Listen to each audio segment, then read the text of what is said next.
जय श्री कृष्ण। राधे राधे। आज की वीडियो में आप सभी श्रवण करेंगे 11 माता की व्रत कथा। एक बुढ़िया माँ एक बार 11 माता का व्रत रखी, बड़ी ही भाव भक्ति से पूजा अर्चना की। उन्हें वृद्ध अवस्था में क्या बाधा थी, वो तो अपने पुत्र पौत्रों की सुख सुविधा के लिए व्रत रखने लगी। वे दिन भर तो जरा कठोर मन करके अपनी प्यास को रख रही। दिन में पूजा पाठ किया, कथा सुनी और पंडित जी को मिट्टी के पात्र में भरकर पानी और ऋतुफल दान दिया। दोनों भर भर कर बूरा वितरण किया। उन्हें गर्मी के कारण बहुत बेचैनी हो रही थी। इस कारण से बड़ी देर तक पानी में पड़ी रही और पानी की कुल्ला करती रही, मुंह धोती रही। तब कहीं थोड़ा बहुत धैर्य बंध पाया। धूप तो तेज पड़ रही थी, इस कारण बार बार मुंह सूख रहा था। बूढ़ी माँ बहुत बेचैन हो रही थी। एक बुढ़ापा और दूसरे ये भयंकर गर्मी। वृद्ध अवस्था की स्थिति तो कुछ दूसरे ही प्रकार की होती है। ऐसे तैसे रो धो के दिन कट पाया। अब पहाड़ सी रात सामने थी, उसका काटना बड़ा ही कठिन दिखाई दे रहा था। खटिया पर पड़े शांति नहीं मिल रही थी। वे बार बार करवट बदल रही थी।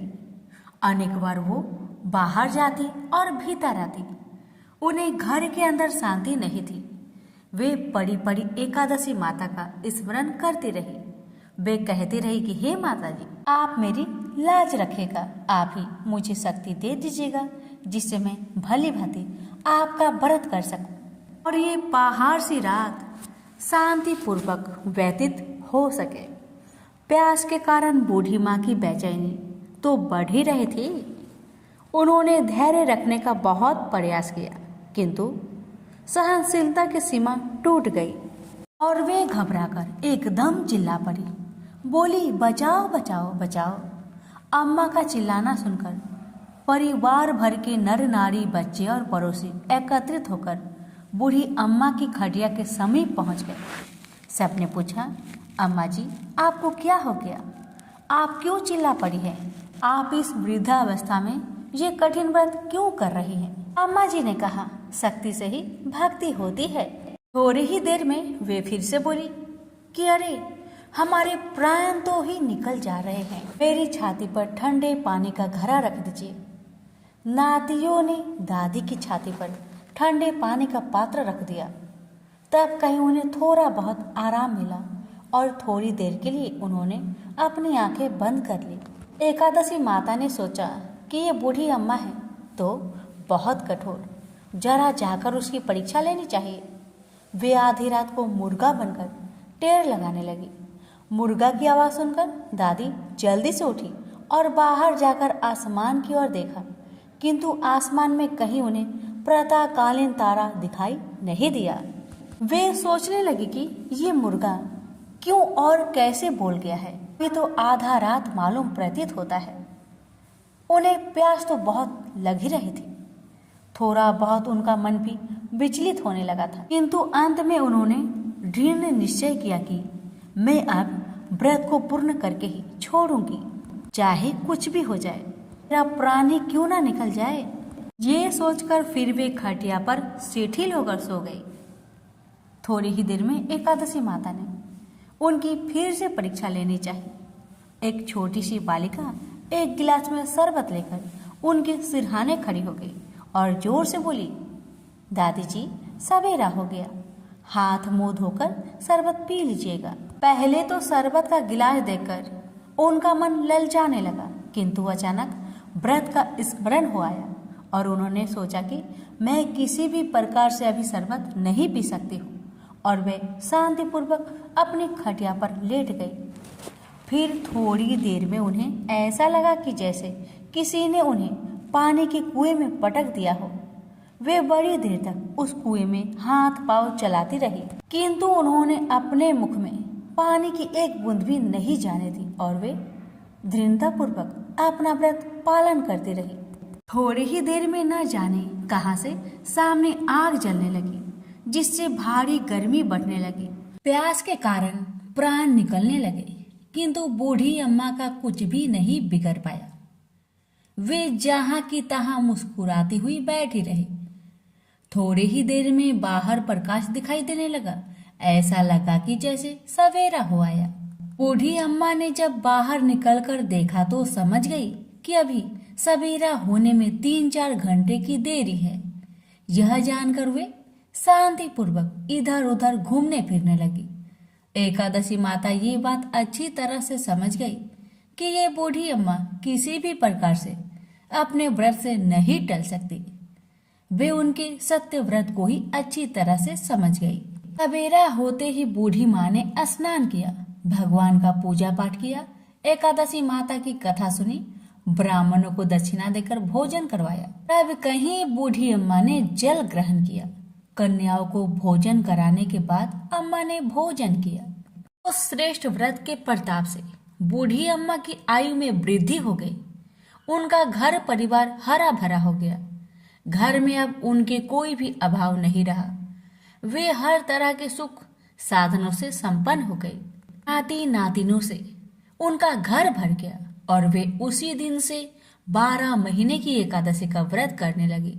एकादशी माता के व्रत के प्रताप से इस संसार में हर प्रकार के सुख भोग कर अंत में वैकुंठ धाम को चली गई। से बोलिए एकादशी माता की जय।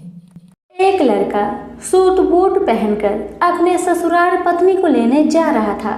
रास्ते में एक गाय कीचड़ में फंसी हुई थी। वह लड़के से कहने लगी कि बेटा, मैं कीचड़ में फंसी हूँ, मुझे हाथ देकर बाहर निकालो। वह कहने लगा, नहीं नहीं, यदि मैं कीचड़ में हाथ डालूंगा तो मेरे कपड़े गंदे हो जाएंगे। मुझे तो अपनी पत्नी को लेने ससुराल जाना है। वह गाय क्रोधित होकर श्राप देती है, अच्छा तुम ससुराल जाओ, तुम वहां पर नहाओगे तो आधा गधा और खाना खाओगे तो पूरा गधा बनोगे। वह ससुराल पहुंच जाता है और उसके साले कहते हैं कि जीजा जी आप नहा धोकर खाना खा लो। तब वह कहता है कि मैं नहीं नहाऊंगा। तब वह कहते हैं ठीक है आप खाना खा लो। तब वह खाने से भी इनकार कर देता है। सब परेशान हो जाते हैं, जीजा ऐसा क्यों कर रहे हैं, ना तो नहा रहे हैं ना ही खाना खा रहे हैं। तब उसकी पत्नी कहती है कि आप क्यों नहीं नहाते या खाते हो। तब वह लड़का गाय की बात अपनी पत्नी से बताता है और कहता है कि मुझे गाय ने श्राप दिया है कि नहाऊंगा तो आधा गधा व खाऊंगा तो पूरा गधा बन जाऊंगा। तब पत्नी कहती है कि कोई बात नहीं, आप नहा लीजिए व कुछ खा लीजिए, मैं वचन देती हूँ कि मैं आपका साथ दूंगी। तब वह लड़का अपनी पत्नी की बात सुनकर नहाने के लिए तैयार हो जाता है और खाने बैठता है तो पूरा गधा बन जाता है। सब उसको गधा समझकर भगाने लगते हैं तो पत्नी उनसे कहती है कि इसे मत मारो, ये मेरे पति हैं, इसे गाय का श्राप लग गया था इसलिए ये गधे बन गए हैं। आप मुझे इसके साथ ही विदा कीजिए। आप उसे उस गधे के साथ विदा कर देते हैं। वह गधे को लेकर एक जगह झाड़ के पीछे डेरा डालती है। दिन भर मेहनत मजूरी करती है और 12 आना गधे पर खर्च करती है और 4 आने खुद पर खर्च करती है और बोझ गधे पर न डालकर खुद ढोती है। इस प्रकार वह रोज करती है तो रानी महलों की खिड़की में से रोज यह नजारा देखती है कि ऐसा इसे कौन सा दुख है, यह ऐसा क्यों करती है। एक दिन वह दासी को भेजकर उसे अपने महल में बुलाती है और पूछती है कि तुम ऐसा क्यों करती हो। तब वह कहती है तुम वचन भरोगी, तुम मेरी मदद करोगी तो मैं तुम्हें अपना दुख बताऊंगी। रानी वचन भरती है कि बहन मैं वचन भरती हूँ। तब वह सारी बात बताती है और कहती है इस प्रकार मेरे पति श्राप के वचन से गधा बन गए। तब रानी पूछती है कि इसका उपाय क्या है। तब वह बताती है यदि किसी ने 24 एकादशी करी होगी, वह संकल्प करके इसे 24 एकादशी दे दो, मेरे पति पहले की तरह ठीक हो जाएंगे।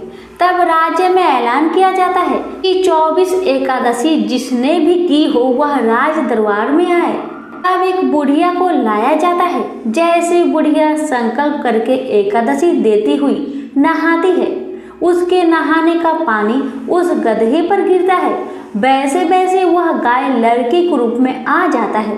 बुढ़िया लालच करके एक एकादशी व्रत रख लेती है तो उसका एक कान गधे का रह जाता है। सब कहते हैं ये क्या हुआ? तब बुढ़िया कहती है कि मैं भूखी प्यासी मरी सो, मेरे पास एक एकादशी तो रहने दो। तब सब कहते हैं नहीं, तुमने संकल्प किया है तो सारी एकादशी इस लड़के को दो, वरना यह पूरी तरह लड़का नहीं बन पाएगा। अब वह बुढ़िया सारी एकादशी उस लड़के को दे देती है और वह गधा पूरी तरह लड़का बन जाता है। राजा सारे राज्य में ऐलान करते हैं कि जिनके भी बन पड़े एकादशी करो, एकादशी जैसा दूसरा व्रत नहीं। प्रेम से बोलिए एकादशी माता की जय।